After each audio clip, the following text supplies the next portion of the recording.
Adhyatma Upanishad, verse 12, Anisa Bhute. The destruction of actions leads to that of thought. Thence results the dwindling of innate impulse to act. The obliteration of innate impulse is liberation. It is held to be freedom in life. Dear Acharya Pranam, I am not clear on the verse above. I am aware that I have innate impulses like anger, greed, pride, fear, and attachments. Kindly help me understand what is this process of dwindling of innate impulses as mentioned in this verse.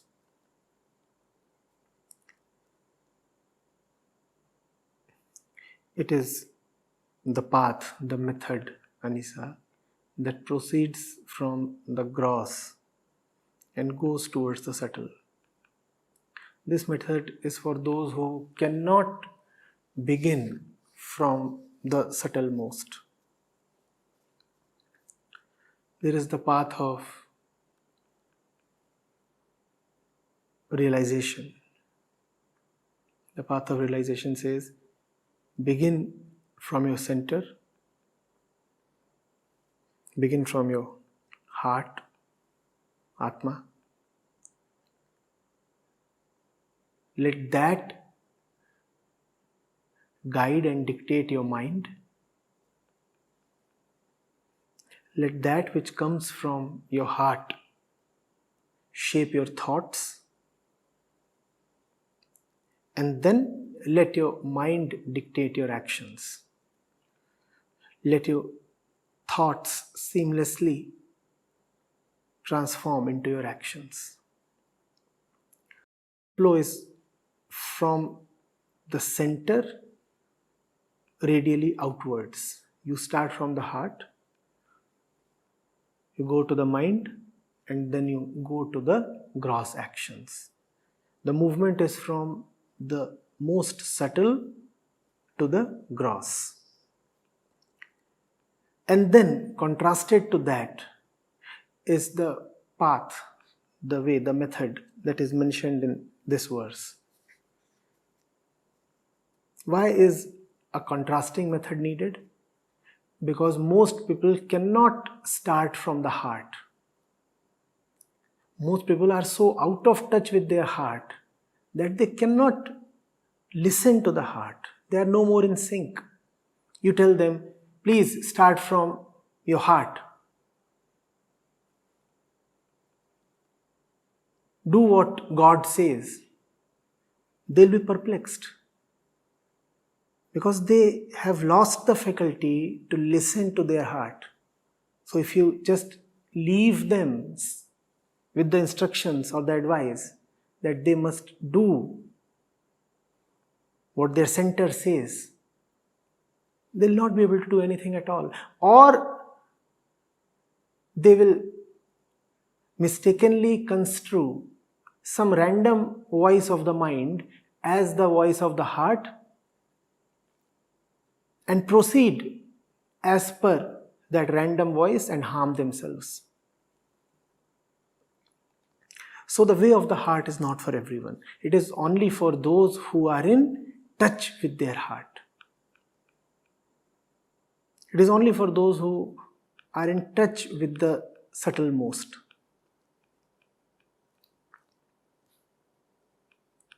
And then there is the opposite way that this verse is talking of. It is the way of the gross. So you start from your actions. You look at your actions.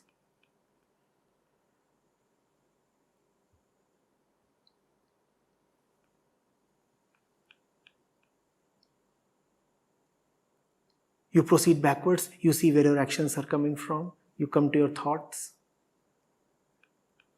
Your thoughts then lead you to look at your deep tendencies. You negate the tendencies then.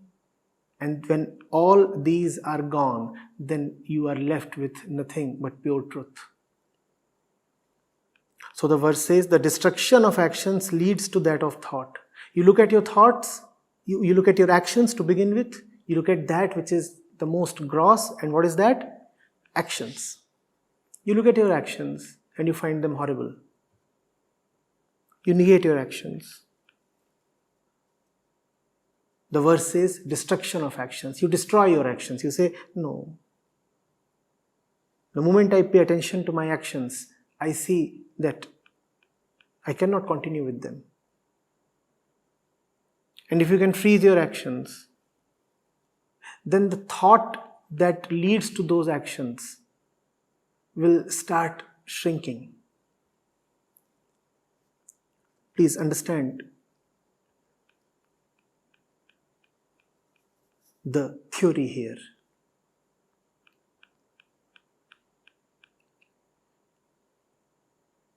Thought feeds upon its manifestation into action. If you have a thought and you do not favor it, support it, energize it, you do not turn it into action, then that thought gets weakened. It loses its power because it is not gaining any sympathy from you. So the thought is arising and the thought is prompting you to act in a certain way. And you refuse to go by the demand of that thought. You refuse to act. You freeze the action. As the verse says, you destroy the action. You do not let the thought turn into action. The thought itself will die down because thought requires your support. How do you express your support to the thought? By turning it into action. When you do not turn the thought into action, what have you told the thought? I do not respect you. You have come to me and you are saying, act this way, and I have not gone by your advice. I do not respect you. I will not fuel you. I am not your ally. And the thought, humiliated and de-energized, falls down.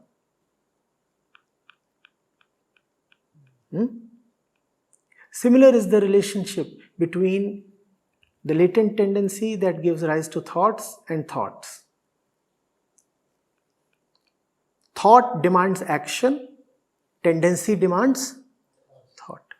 So the tendency comes to you, demanding that you think in a particular way. But if you do not support the tendency, if you do not let the tendency turn into active thoughts, then the tendency too will gradually shrivel.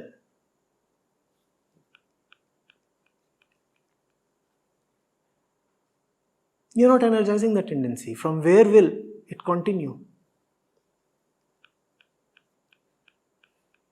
So action is destroyed and that destroys thoughts. Thought is destroyed and that destroys the tendency. And when false action, false thought, false tendencies are all gone, then you are left with nothing but the truth.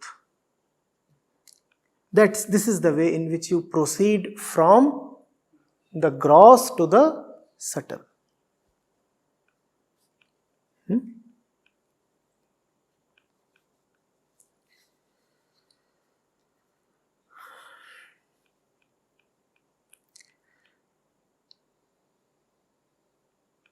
Anisa is saying, I am aware that I have innate impulses like anger, pride, greed, fear, attachments. What is the process of dwindling of innate impulses as mentioned? The process of dwindling of innate impulses is the process of not letting the impulses turn into thought or action. How do you dwindle the innate impulses? By not letting them turn into thoughts and then actions. That's the highlighted portion.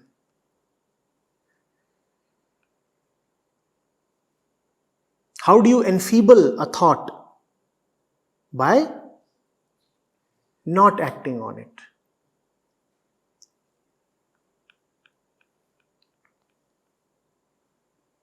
Let the thought keep coming. You keep disregarding it. When the thought will not find any traction with you, it will feel insulted and will retreat.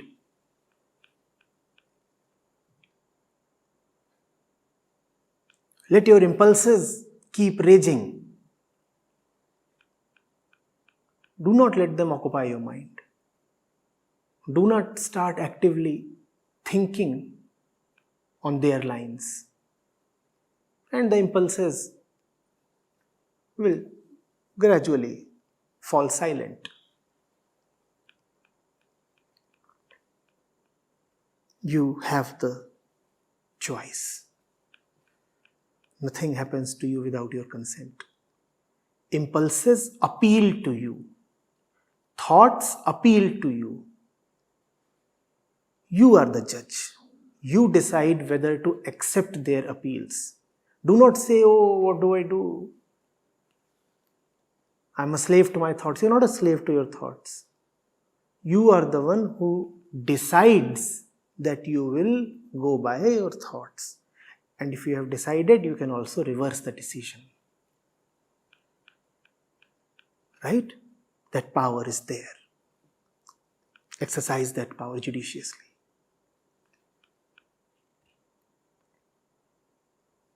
That thought can be a very good thought.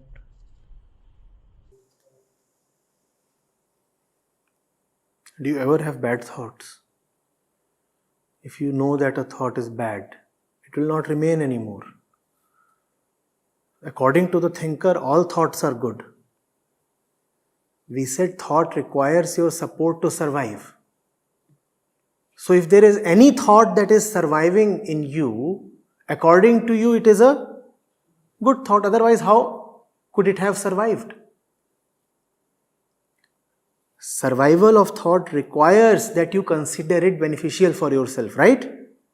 If you know that a thought is not beneficial for you, then you will not support it and then it cannot survive. If a bad thought is preserving in your mind, continuing in your mind, then it means that you are just calling it a bad thought. Deeply, you are supporting it. Deeply, you think that it is a good thought. Maybe for reasons of moral necessity, you are superficially calling it bad.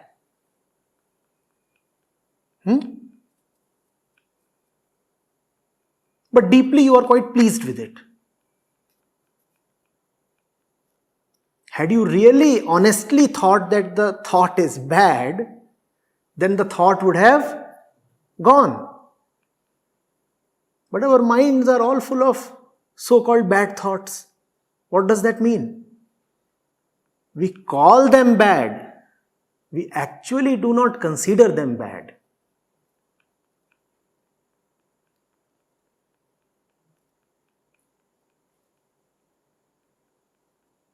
And your minds are not at all full of good thoughts. What does that mean? You call them good, but you consider them very, very bad. So even when those thoughts come to you, you do not support them. What do you support? All the so-called bad thoughts, because they are all quite nice, lovely, attractive. Then let's have little honesty. Why call them bad at all?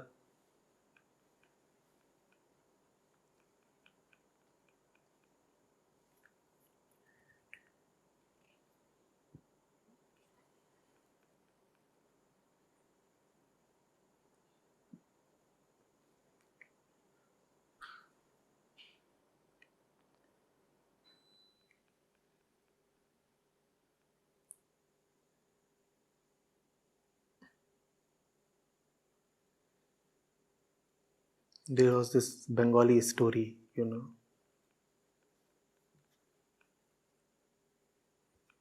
So, Bengali gentleman, Bhadralok, he was very fond of visiting brothels. and he was a Brahmin. And Brahmin too, of the highest gotra.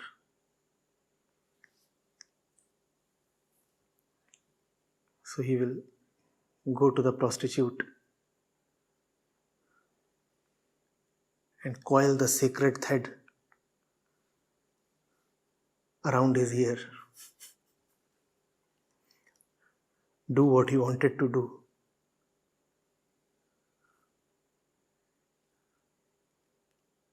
And leave. One day when he was leaving, the woman saw that he was exhausted, all in sweat and huffing and panting.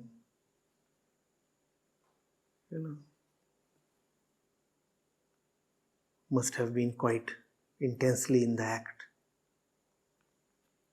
So the woman brought a glass of water for him. He must have been a regular patron. So just for client relationship management, she probably bought some water. Please take some water. You are sweating a lot, sir, and you are losing your breath. And the beggar says, I am a high caste Brahmin. Will I drink water from your hands?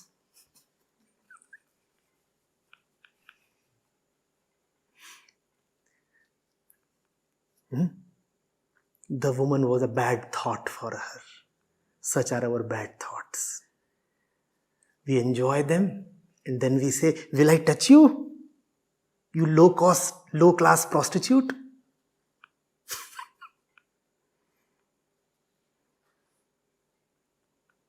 Will I ever touch you? Will I accept water from your hands? That's our relationship with our bad thoughts. Right, Mukesh Nirala?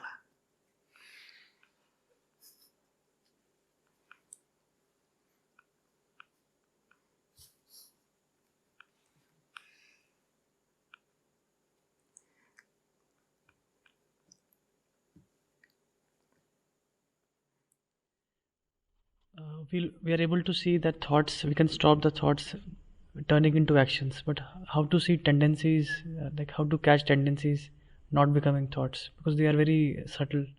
No, tendencies are subtle. Thoughts are not. Thoughts are not as imperceivable as tendencies, so they are not very subtle. Don't keep thinking. You know how to stop thoughts, right? You very well know how to fuel thought. You also know how to de-energize thought. Go, occupy yourself constructive. Don't give yourself the time and the space to think so much. That's how you block the flow of thought. That's how you interrupt the momentum of thought, don't you? The moment you interrupt thought, you have weakened the tendency behind the thought. Tendency you cannot see, but thought you can. So work on the thought. By working on the thought, you are indirectly working on the tendency.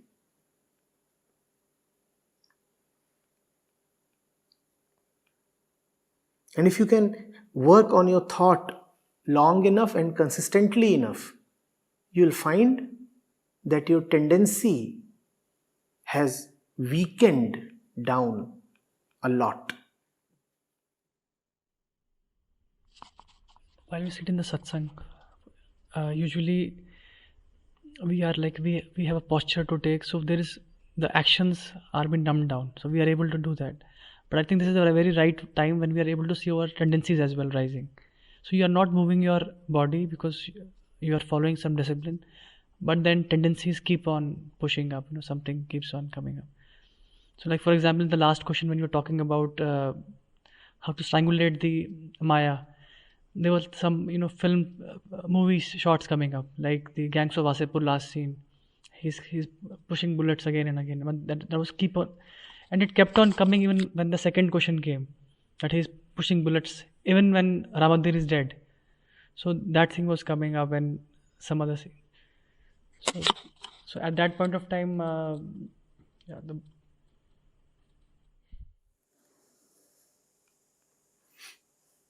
Listen to the next answer. The movie will stop. That's all. How do you stop a particular action? Man is forever acting. Then how do you stop a particular action? Do something else. Not doing anything is anyway not possible. What does it mean then to destroy action, as the Upanishad says? It means to do something else. Go. Get busy with something more fruitful, more sane.